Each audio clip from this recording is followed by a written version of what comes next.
Hi, this is János, this is Reverb Audio, and today I'm going to have a look at the poll that I had on my channel, asking about what is it that you would like me to share about, to talk about. And Adrian, so I'm going to just go down comment by comment what you would like to hear, and Adrian Janucik is asking about coaxial drivers and also about field coil speaker revival, and he would like to combine those, so like field coil coaxials. And you are my big sensei, thank you so much for that. Warm Polish greetings from Switzerland, Adrian. Thank you, Adrian. And so actually my take on coaxials is that they have a lot of promise in them. I know in my previous videos I did like a coaxial versus single driver comparison, and I kind of like listed the benefits and the pros and cons for each of them. And historically my preference was with single drivers, so where we have just a single movement for everything and not as a coaxial, because when you have a coaxial then you need a crossover for that as well. So ultimately I would say, Adrian, it is for you to find out what your preference is and what works better with the amplifiers and your room acoustics, because what I have noticed with myself listening to both coaxials and single drivers, I have much more experience with single drivers than coaxials, that with single drivers it's like a yes and no phenomenon. So it either works in your room or it doesn't, because I have my void pipes, I have these babies Lagrange, and these Lagrange in my living room, they are phenomenal, they are absolutely smashing. They cannot play super loud, of course, because of the tiny drivers, but just like a nice casual listening when I go home, turn on the system. When I was listening to these in my living room, I was extremely happy with them, and they just played in the living room superlatively, just like phenomenally good. And however, here in this room they play as if they are like 10 levels lower. How they play here is nothing, absolutely totally rubbish, nothing compared to how they play in the living room. And that's why if someone hears them here or someone would hear them at home, tremendous difference. So like here you can hear that they are not as capable, not nearly as capable as like, let's say, the voice of Lancelots are. And at home, guys, and Adrian, believe it or not, well, just this is what I'm just sharing, that whenever I listen to music or just TV or something, Nelly was constantly asking me like, which speaker are we listening to, or the small one or the big one, the voice of Lancelot or these babies. So so for her, even like she had excellent hearing, but it was not obvious. Even when there was like a big dynamic part or like huge bass or like really deep bass or something, like, which ones are we listening? Are we listening to the big ones? Because it sounds as big as if it was like that giant 250-liter cabinet playing. No, it's these tiny puppies playing. But here I never had that kind of experience, that they don't play as well, but still they in this room they play much better than anything I thought is capable of playing like this in this room. Yet the take, what I want to share with this is that with single drivers, everything about single drivers, whether it will play in your room or not, and if it doesn't play in your room, then it's not a good choice there. in that case, coaxial will be much better, because with coaxials you can level the two parts differently. So then you can adjust how the highs that the tweeter part of the coax plays compared to the woofer part. So if you notice that you have an issue, that you have a hard time balancing out the balance of the bass and the highs in your room, then I would say you must go with coaxials, because you are going to have to level it anyway, and with a single driver you cannot level it. And there are people who are saying that yes, you can put like a Zobel on it or something, a notch filter or anything, but in that case I would really rather recommend just have a coaxial and just balance the tweeter properly to the woofer. I think it will be better than just trying to figure out some weird complex filter for a single driver, because that filter for the single driver is going to be much more complex than the crossover for the coax. I think that's where the strength of coaxials is compared to the single driver, that you will be able to use them in difficult rooms. But it's kind of hard to say what is a difficult room, because I heard single drivers play extremely well in rooms where I had other speakers not play well at all, or just fail miserably. So it's not that they are not capable at playing and in difficult rooms. It's just like in a given room, a single driver will either work or not. And when it's not happy playing there, then a coax has a much greater chance to play. However, if the single driver is really happy in a room, I would prefer it over a coaxial. And that's because there's no crossover to muddy the mid-range. And of course, nowadays there's like really high quality inductors, high quality capacitors, resistors, and when we take the time to not put really junk parts in the crossover, but put high quality parts, after the break-in period they will very much just be very polite and stay in the background and not have any kind of big obtrusive negative effect on the sound. But it's still something that creates a layer of obstruction between the driver and the amplifier. And again, this depends a lot on the amplifier that you have, whether we want a crossover or we don't want one. So when we have a system that doesn't employ feedback, like a purist system, then the absence of a crossover will be very much audible and will be presented that it just adds a layer of natural life to the sound. And I know that in audio there's that tendency that when you improve your audio gear, improve your equipment, make it more complex, higher quality everything, more drivers, everything more controlled. So when we put in layers and layers of control and complexity, we will be able to get more and more aspects of the sound under control. But what happens when we go towards this approach is that we make the sound also sound more artificial.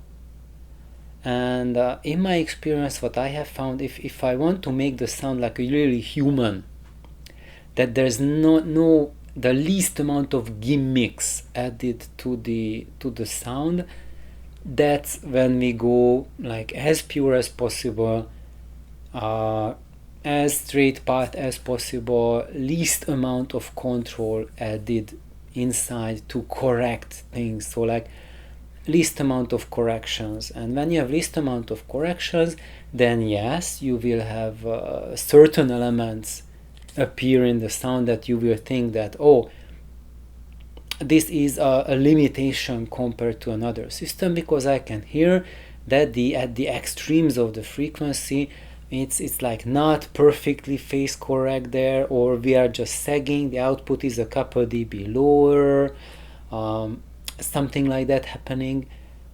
However, when we have a purist approach, then the great benefit will be for the mid-range. So you will have a mid-range clarity, and extremely low level nuances will come through across the mid-range that are gone, that are erased when we overly control the sound. So when we overly control the sound, then we have the ability to control the frequency extremes, but then the mid-range is just kind of like shaved off. And people don't notice it, because when we have that type of over-controlled sound, then it sounds like really clinical, extremely precise, sounds like there's nothing wrong with it. However, the life is also gone from the sound. And when you are an audiophile and you've been pursuing this audiophile pursuit, you will honestly believe with all your heart that this is the sound how it should be. But invite any musician who is not an audiophile or a layperson who has trained ears, which probably also means kind of like a long-term musical pursuit and trained hearing, they will be able to tell us that what we believe as a perfect, controlled, excellent sound lacks something, and it does have a tone to it, it does have a character to it, which is alien to how things sound real life. And well, now I kind of got a little bit off track here. So field coil speakers, I think it's a tremendously fun thing. I haven't gotten into playing around with field coils myself, but it's something that I would love to do one day. My take on that is they will add a lot to the sound. It's a much more perfect system than using permanent magnets, and I think what makes or breaks them is the quality of the amplifier that provides the electricity for the field coil magnet, and it will add potentially quite a lot of complexity to your system, and you have to treat that amplifier that provides the field coil power with as much scrutiny as you treat your power amplifier. And you can be prepared that your field coil amp will cost about the same as the power amp. And also you just need to probably design it yourself, or find someone who builds really good field coil amplifiers. And I think it's fun, it's perfect, it's a wonderful quest to do. And I wish you, Adrian, all the best for it, and I know that you'll have fun with it, like field coil coaxials. That's absolutely phenomenal. Philip, he was asking about room resonances, especially with objects within the room. So my take on this is that I use the objects that are in the room as to help with balancing out the room acoustics, because usually when we hear advice on room acoustics, it's always about a perfect room, how to set up your speakers perfectly in a perfect room, and that is doable when you have a room that you build specifically for your stereo, or your den, or somewhere, or in a shed, or if you build like a mini studio for your system. But most people have their stereo systems in a living space, and So for example, at home I have my main system set up in the living room, and then I have one system in the cat's room, and one in the bedroom as well. And my goal is to set up a system in the garage in addition, and I have here one system in the office as well. So basically everywhere I'm using the objects in the room, such as a desk or the wall. Well, that's not an object, that's part of the wall. So basically, uh, when you have an imbalanced room, then you are constrained by the walls. And when there's an imbalance, like here on this side, is different. You see there's a wall there, but this side it's open air. So I have to use whatever I have at my disposal to make a balanced acoustic sound. And actually here this is not a very good example, because here I'm beyond limited to how I can set up the system, and I don't really have any furniture that I can move to change anything. But when you are in a scenario where you can move around your furnitures or desk or anything like that, then my recommendation is that when you have unbalances in the room, so for example wall on one side and open air on the other side, and you have no other way to set up the speakers, but you must, because that's the available space, then use big furniture to separate the room, to enclose the space, to make it more symmetrical. So for example, at home I have the Voice of Lancelot, my main system, in the living room, in a scenario like that the living room is really long, and it opens up into the kitchen and the hallway, and also to the stairs going upstairs. So on one side it's just super imbalanced, and the other side I have the wall, and one of the speakers is like really close to the wall, like about 6 feet from the wall, and on the other side it's about the middle of the room. And this is a completely terrible scenario. So try to get balanced sound, balanced imaging. In this case it's not possible. You have to, this is when you can employ the help of furniture. And how furniture can help is that we don't need like perfect walls to create a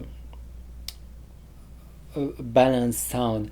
It's enough if you have, like, you put a desk in to break apart that long hallway, that long room, so that to have some of the frequencies, like the bass, the mid bass frequencies, just like bounce between the wall and the table. And now, of course, if you have a table that has legs and then just air underneath, it's not going to be a huge barrier to that. It's almost doing next to nothing.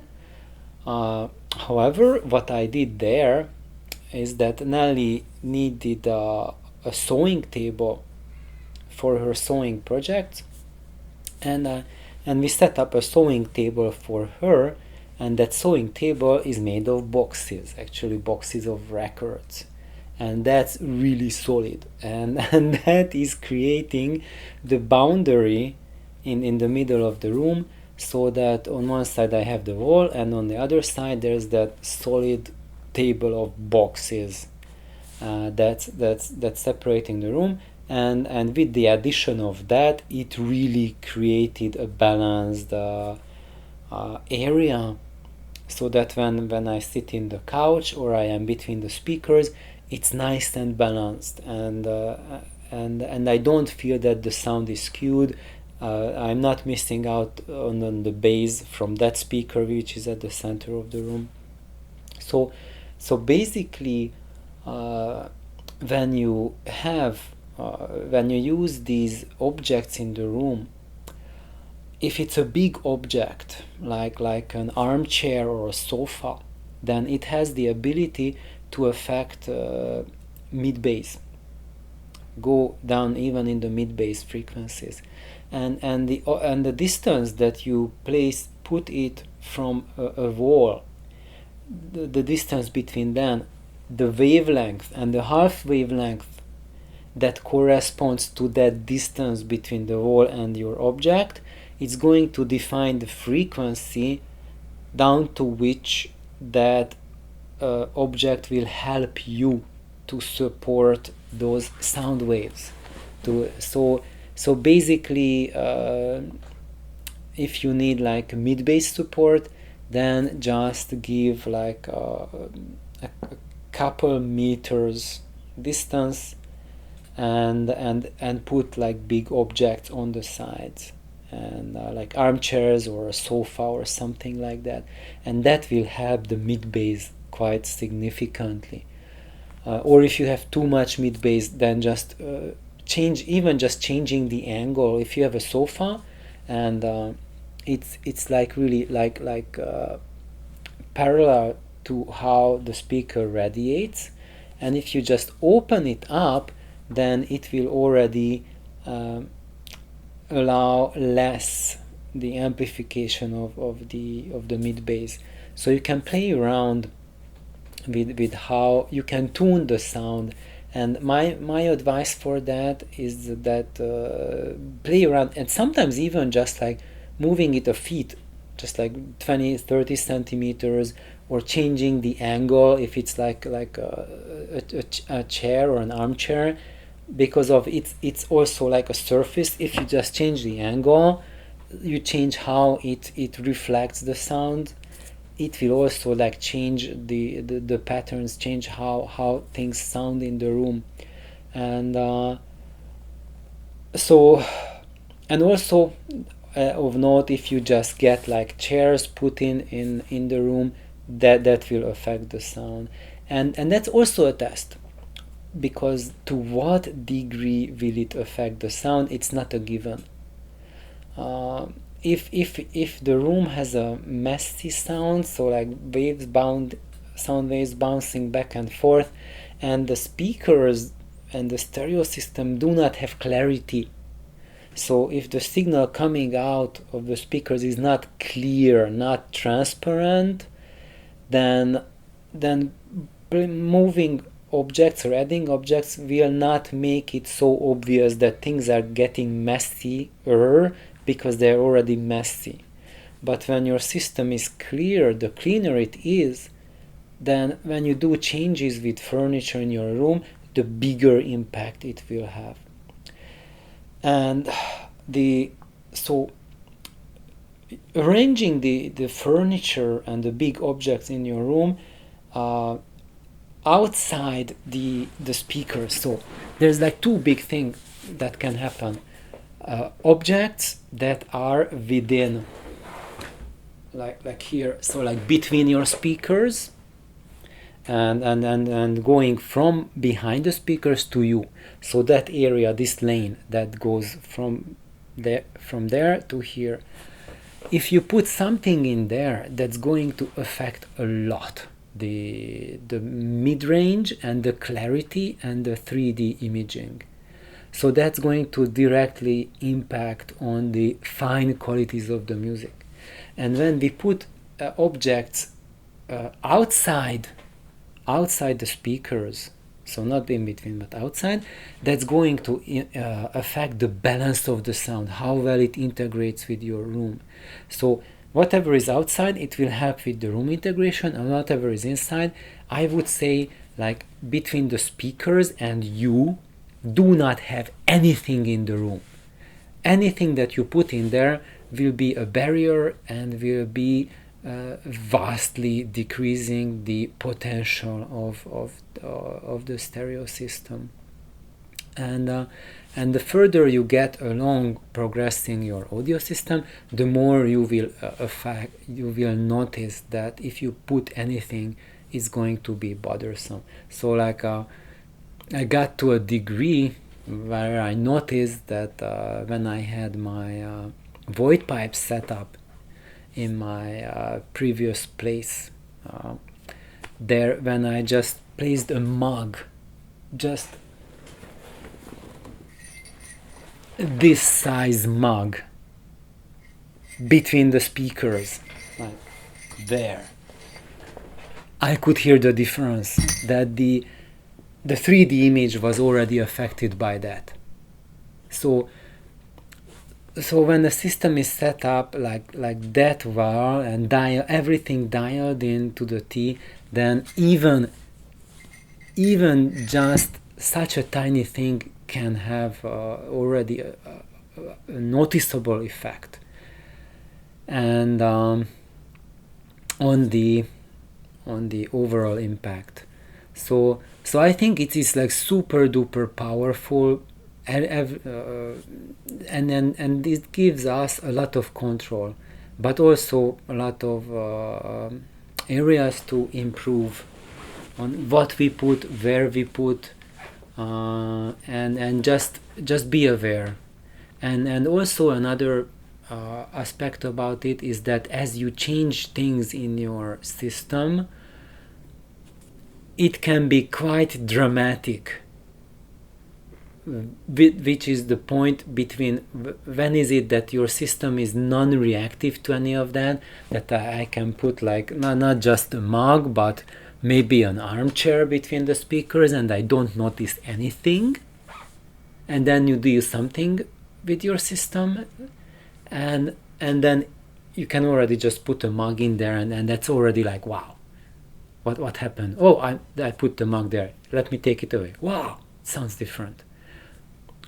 And so it's not like with any stereo system you just put a mug and it will sound different. No, it highly depends on how the system is set up. Is it delivering that clear signal? Because if it's delivering very clear signal, then even placing a mug between the speakers will impact the sound noticeably.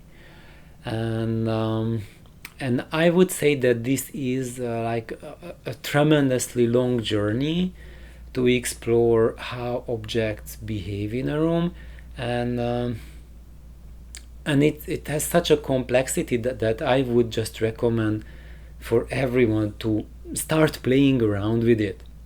And I played like countless hours just doing that, like moving individual objects like a little bit more and then listening what was the effect, and we just need to rack up the experience.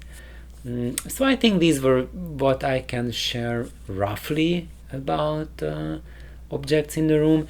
Of course it can get much more complicated, like if and those parts, there's a lot of aspects that have been shared to death within audiophile circles about, like, for example, glass objects or metallic objects.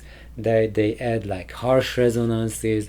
If you have like a pillow or something like that, it will like dampen the sound, and etc. etc. I didn't want to go into these obvious parts, so what I shared now was about those parts that audiophiles might not necessarily be aware of. So I think now I'm hitting half an hour, and it's time to stop now, and we will continue from here. Thank you, Adrian, thank you, Philip, and thank you, team, for your questions. Have a wonderful Monday. Bye bye.